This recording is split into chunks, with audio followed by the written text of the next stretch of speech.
Hi hello അസ്സാം വലൈക്കും welcome back to my YouTube channel. അപ്പോൾ ഇന്ന് നമുക്കൊരു റംബൂട്ടാൻ വെച്ചൊരു അച്ചാറിൻ്റെ റെസിപ്പി കണ്ടാലോ. ഇപ്പോൾ റംബൂട്ടാൻ്റെ ഒക്കെ സീസൺ അല്ലേ. അപ്പം എവിടുന്നെങ്കിലുമൊക്കെ കുറേ റംബൂട്ടാൻ കിട്ടുമ്പോൾ കഴിക്കുന്നതല്ലാതെ തന്നെ നമുക്ക് കുറച്ച് അച്ചാറും കൂടി ഇട്ട് സൂക്ഷിച്ച് വെച്ചാലോ.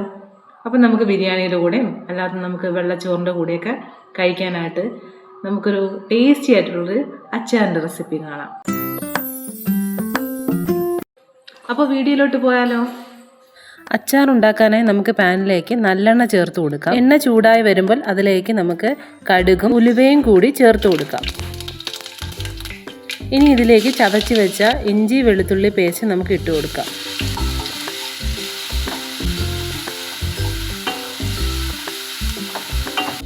ഇനി ഈ ഇഞ്ചിയും വെളുത്തുള്ളിയും പെട്ടെന്ന് വഴണ്ട് വരാനായി നമുക്ക് ഉപ്പ് ചേർത്ത് കൊടുക്കാം.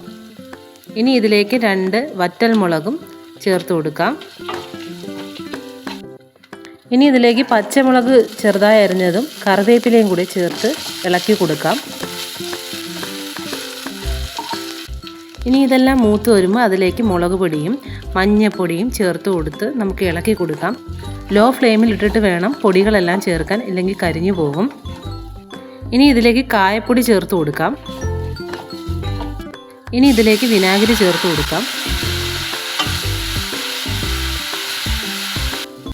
ഇനി ഇതിൽ ചെറിയൊരു മധുരത്തിനായി ശർക്കരയോ പഞ്ചസാരയോ ചേർത്ത് കൊടുക്കാം. ഞാൻ ശർക്കരയാണ് ചേർത്ത് കൊടുത്തേക്കുന്നത്. അതെല്ലാം കൂടി യോജിപ്പിച്ച ശേഷം നമുക്ക് എടുത്തു വെച്ച റംബൂട്ടാൻ ചേർത്ത് കൊടുക്കാം. കുരു കളഞ്ഞ റംബൂട്ടാനാണ് ചേർത്ത് കൊടുക്കാനുള്ളത്. റംബൂട്ടാൻ ചേർത്ത് കഴിഞ്ഞ ശേഷം ഒരുപാട് നേരം വേവിക്കണ്ട.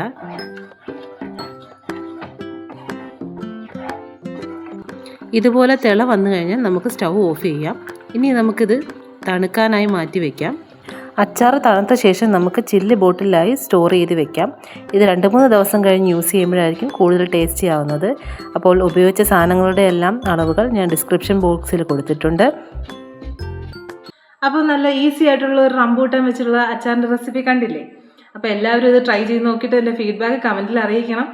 അപ്പോൾ എൻ്റെ ഈ വീഡിയോ ഇഷ്ടപ്പെടുകയാണെങ്കിൽ ലൈക്ക് ചെയ്യുക, സബ്സ്ക്രൈബ് ചെയ്യുക, ബെൽ ബട്ടൺ കൂടി എനേബിൾ ചെയ്തിടുക. ഓക്കെ, അപ്പോൾ അടുത്തൊരു വീഡിയോ ആയി കാണാം. ബൈ.